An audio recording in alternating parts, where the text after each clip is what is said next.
Halo semua, selamat datang kembali di Kisah Channel. Pada kesempatan ini, Kisah akan membahas kisah hidup Sarkam, bandit Batavia yang diburu Belanda, tewas karena dikhianati sahabatnya sendiri.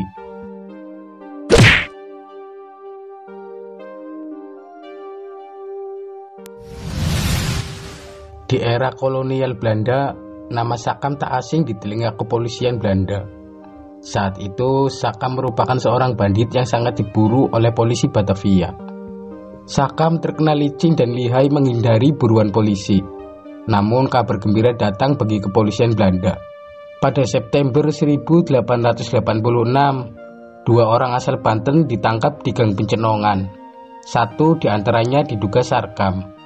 Dalam buku Figure of Criminal in Indonesia, The Philippines and Colonial Vietnam, karya Rudolf Masek, bahkan disebutkan kabar tertangkapnya Sarkam menjadi pembicaraan hangat para pejabat Belanda di balai kota Batavia.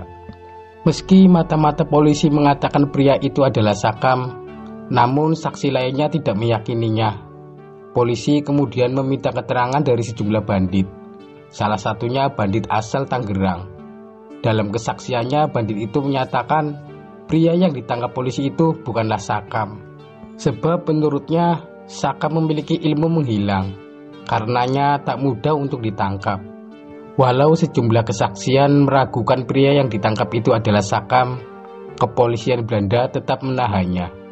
6 bulan kemudian, tepatnya April 1887, proses persidangan terhadap pria yang diduga Sarkam dimulai di balai kota Batavia.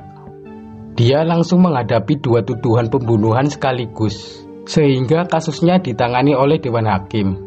Lebih dari 1.000 orang berkumpul di depan gedung untuk menyaksikan persidangan.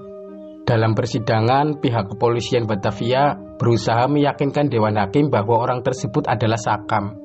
Mereka mengaku telah menyusun rencana penangkapan Sarkam bersama mata-mata pribumi, karena sudah mengetahui Sarkam akan datang ke Batavia. Pihak kepolisian kemudian mengklaim berhasil menangkap Sarkam saat sedang tertidur pulas. Saat itu, seorang mata-mata wanita pribumi mencuri keris yang dapat membuat Sarkam menghilang.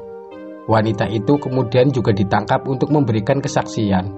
Seorang wanita yang dihadirkan sebagai saksi oleh kepolisian Batavia kemudian menyatakan pria itu adalah Sarkam. Wanita itu adalah seorang janda yang suaminya menjadi korban pembunuhan Sarkam.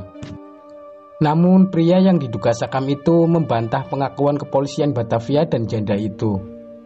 Kepada Dewan Hakim, ia mengaku sebagai Suheri bukan Sarkam, yang bekerja sebagai mata-mata kepolisian Banten. Suheri kemudian mengungkapkan sebuah kebenaran. Ia mengaku ditugaskan ke Batavia untuk melacak Sarkam. Namun dalam perjalanan, ia justru ditangkap dan dikirim ke Batavia sebagai Sarkam. Kesaksiannya mendapat dukungan dari pejabat kepolisian Banten, yang menyatakan dirinya bukanlah Sarkam. Akhirnya Sarkam palsu alias Suheri pun dibebaskan.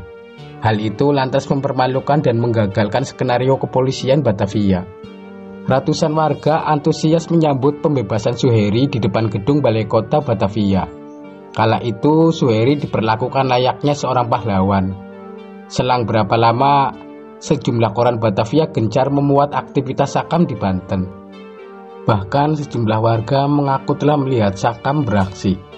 Karena semakin jengkel dengan ulas Sarkam, kepolisian Batavia dan Serang kemudian menyelenggarakan sayembara untuk menangkap Sarkam dengan imbalan 2.000 florin.